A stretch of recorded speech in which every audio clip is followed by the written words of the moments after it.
Primeiro estudo de Pirkei Avot, dando início a essa série, dos convidados a participar, a estudar mais e mais, repetir os estudos já feitos.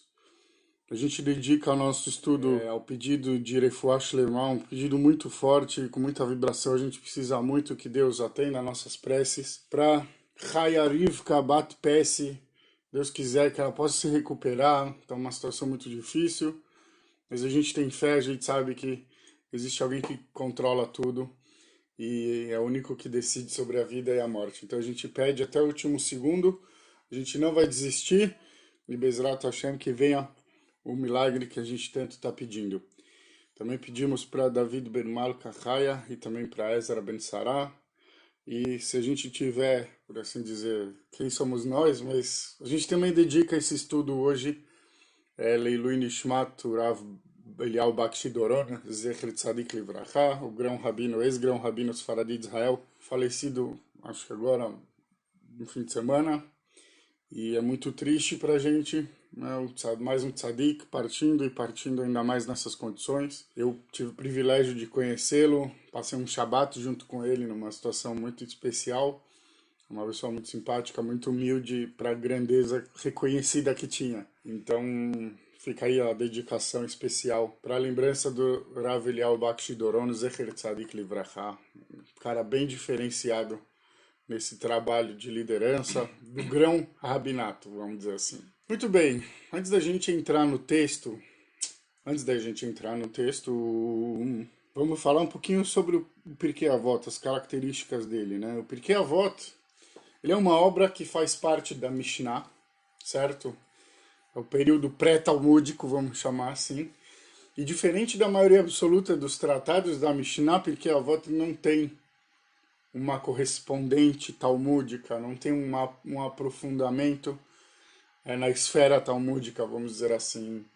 E existem diversas explicações para isso, mas acho que a mais importante aqui é porque disseram que não precisava. Uma vez que Pirkei Avot lida muito com assuntos de ética, com assuntos de valores humanos, então esse assunto acabou não sendo mais desenvolvido do que já estava, entendendo-se que ali está o conhecimento que a gente precisa. É um dos livros da Mishnah, um dos tratados da Mishnah, que está incutido na ordem, no Seder Nezikin, que fala sobre prejuízos, o que é muito interessante.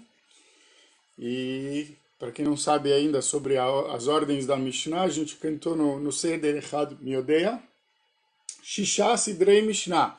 6 são as ordens da Mishnah, então tem 6 diferentes ordens, Zraim, Moed, agora não me lembro todas de cabeça, tem Nezikin, tem Nashim, enfim, muito interessante que o Pirkei Avot aparece nesse Seder Nezikin. Então vamos adentrar ao texto da Mishnah especificamente. Moshe Kibel Torah Misinai, Umsara Leoshua. Moshe recebeu a Torá do Sinai. No Sinai transmitiu a Yoshua. Yoshua lezkenim. Yoshua passou para os anciãos. Eskenim leneviim. Os anciãos passaram para os neviim, para os profetas. E os profetas, os neviim, saru alen sheikneset agdolá. Os neviim transmitiram ela para os membros da grande assembleia. Remamru shloshad varim. Eles disseram 3 coisas. Havu metunim badin. Sejam prudentes no julgamento. Veremido talmidim arbe. E formem muitos discípulos. Veassusiagla Torá. E façam uma cerca protetora para a Torá. O que significa? O que viria a ser uma cerca protetora para a Torá?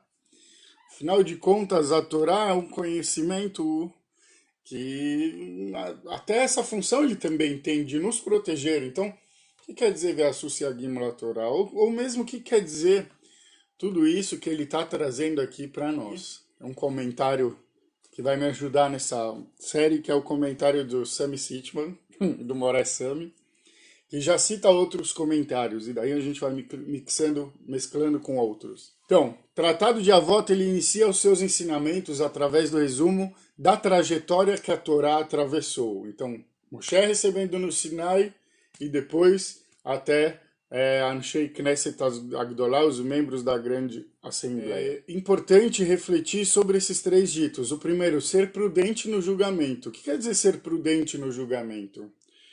Para que serve um julgamento? Qual a função que tem um julgamento? O julgamento, a gente avalia a circunstância para entender se alguém aqui tem a razão, se alguém aqui está falando a verdade, e como que a justiça pode ser feita. Então a justiça em si ela deve ser imparcial, certo? Então a ideia, a princípio da prudência no julgamento, a princípio seria livrar-se de preconceitos, rótulos ou impressões. Não gosto daquele ali, vou condenar ele. Não é assim que funciona. Não é uma brincadeirinha, não é... Tô escolhendo o meu time para jogar contra o seu time, eu vou falar, aquele ali eu não gosto, vou escolher o outro. Não, não é assim que funciona. Julgamento, a gente tem que ser sempre prudente, a gente sempre tem que estar buscando a verdade e, acima de tudo, a justiça. Então, ver a essência divina em cada ser e lembrar quem, de fato, deve julgar, certo? Quando a gente tiver que fazer um julgamento, a gente encontrar a essência divina nas pessoas e lembrar que quem julga é o grande juiz. Portanto, o máximo que nos cabe é fazer a nossa parte representando o interesse dele, buscando essa verdade, buscando essa justiça, certo? Isso que ele quer dizer, avumetunim badin, sejam diligentes, sejam cuidadosos, né? Prudentes no julgamento. A segunda coisa que a gente falou, formar muitos discípulos.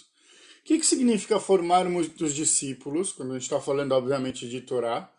Significa disseminar ao máximo os ensinamentos da Torá, levar esse conhecimento de norte a sul, leste a oeste. Como, por exemplo, nesse momento de dificuldade de confinamento e quarentena, a gente está tentando jogar a Torá na internet para espalhá-la ao máximo, para as pessoas realmente terem acesso e poderem vir a se conectar mais e mais. Certo? Então, o que quer dizer formar muitos discípulos? Significa disseminar ao máximo os ensinamentos da Torá, espalhar esse conhecimento, que a gente sempre tem que ter a consciência de que não é nosso. Esse conhecimento ele nos foi outorgado, nos foi emprestado através da Torá. Então, não pronunciar o veredito imediato, se não me engano, isso está um pouco mais para frente, mas isso sim consta no Pirkei Avot, a gente vai ver isso em breve. Eu aposto que você já estudou. E eu aposto que amou, como eu. Muito bom, porque a volta é muito especial, com certeza. As obras da Mishnah é a mais marcante, a meu ver. E a terceira, mais polêmica e com certeza mais importante de ser entendida, erguer uma cerca, uma proteção para a Torá. O que significa erguer uma cerca, uma proteção para a Torá? Proteção faz referência à rigidez na interpretação para não deturpar o sentido dos ensinamentos. Essa é uma interpretação minha, de sermos rígidos na hora que a gente vai fazer uma interpretação em cima de um texto para que a gente não corra o risco de interpretá-lo de forma errônea. Não significa que sendo rígido na interpretação a gente não vai errar, mas tentando prestar o máximo de atenção. Ser rígido no sentido de prestar atenção, de focar ao máximo, provavelmente aí conseguiremos trazer uma boa interpretação. O Bartenura, que é o principal comentarista do Pirkei Avot, eu vou ler para vocês aqui na linguagem dele.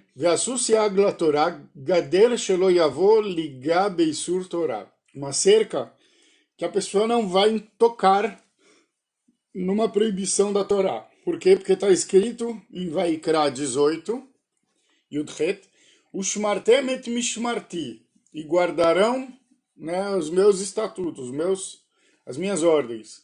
Assum mishmeret le mishmarti, farão guarda sobre a minha instrução. Então, sobre a minha guarda também. Dá para traduzir assim, fica uma coisa mais interessante, mais bonita.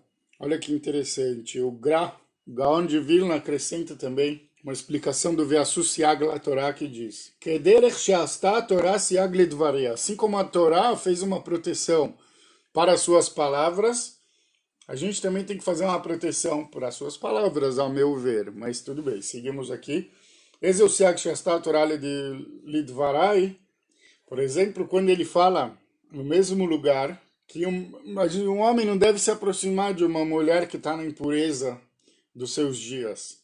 O que ele está dizendo isso? O que a Torá está dizendo isso? Ela está fazendo um siago para as suas próprias palavras. Quando a Torá fala, toma cuidado, não se aproxima, ou então, ish el kol sher besaro lo takrivo, como também diz em Vaikra, que a pessoa não pode se aproximar, entre aspas, fisicamente ou sexualmente, com alguém que é muito próximo da sua família, por razões hoje chamadas de incesto, mas não sei exatamente o nome agora em hebraico, me fugiu. Mas a Torá fala, toma cuidado, não se aproximem. Mas a proximidade é o problema? Diz a interpretação, a proximidade não é naquela coisa de conversar, de criar condições para cometer um erro, mesmo que não haja intenção. Então, nisso que a Torá já está sendo precavida, então a gente já aprende que ela também faz siagim para si própria, para suas palavras. Ela também faz cercas e proteções aos seus dizeres. Muito, muito interessante isso. Tem umas outras questões também interessantes, de por que a linguagem da Mishnah fala Moshe recebeu a Torá do Sinai. Apesar de eu ter falado no Sinai, mas eu também destaquei do Sinai. Quer dizer, do Sinai. Moshe Kibel Torá mi Sinai, diz o Bartenura, vou ler para vocês na linguagem dele.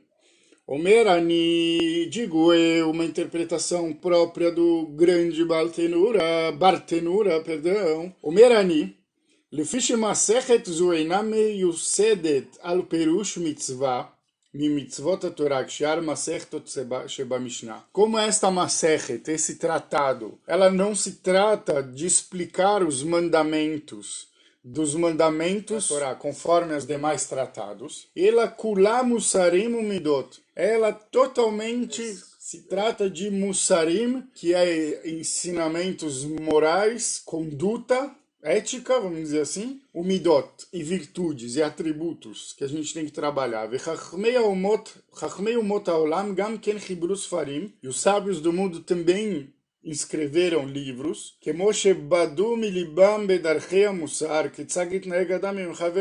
de coisas que eles entenderam em seus corações, dos caminhos do Mussar, dos caminhos dessa conduta ética, né, que a ética não é uma ciência exclusiva da Mishnah, vamos dizer assim, não é judaica apenas. Como é que a pessoa deve se comportar em relação ao seu semelhante? Né? O que de fato é a ética? E por isso que o Tana, o primeiro sábio que vem trazer o estudo, começou dizendo que Moshe recebeu a Torá do Sinai, para dizer, olha, estes ensinamentos, os ensinamentos morais, Moshe recebeu também eles lá. Não foram só as mitzvot que a gente tem relatado exatamente, ainda que muitas delas também sejam de cunho pessoa a pessoa. Mas aqui está dizendo para você entender que a coisa está totalmente conectada. Lomar lecha shehamidot vehamusarim shebezo hamasechta, para te dizer, para nos ensinar que os atributos e as condutas éticas que estão contidas neste tratado não foram desenvolvidas através do coração dos sábios, né? Através de uma filosofia extremamente sentimental. Mesmo esses ensinamentos tão importantes, às vezes até tão primários no que tange à educação básica, que a gente deve praticar para com nossos semelhantes, mesmo isso já tem a sua fonte diretamente na outorga da Torá. Então, esse é o ensinamento. Pode parecer, não, beabá, isso aqui a gente tem que ensinar desde pequeno, mas muito mais do que isso. O fato do Pirkei Avot começar para nos ensinar que isso já provém do Monte Sinai. Esses ensinamentos eles foram dados pelo Criador e eles têm, assim, uma importância semelhante, vamos dizer assim. Uma importância com os demais mandamentos, né? Uma origem divina, vamos deixar claro. Não vem do coração dos sábios. Ai, meu Deus, hoje eu estou inspirado. Vou falar do meu amor a Hashem, como o pessoal gosta de falar, e não Hashem. Vou falar do meu amor para Hashem, porque Deus tudo pode, Deus tudo faz, Deus tudo isso. E por isso nós temos que nos comportar. Gente, isso é fazer do coração. Agora você falar, não, Torá veio do Sinai. foi transmitida de geração em geração, foi estudada de geração em geração, foi desenvolvida de geração em geração. Não é um mero achismo, ai meu Deus, hoje eu acordei inspirado. Não, é um conhecimento. Um conhecimento que tem que ser preservado, valorizado e, inclusive, nesse sentido de direcionar, ele tem que ter a sua origem muito clara.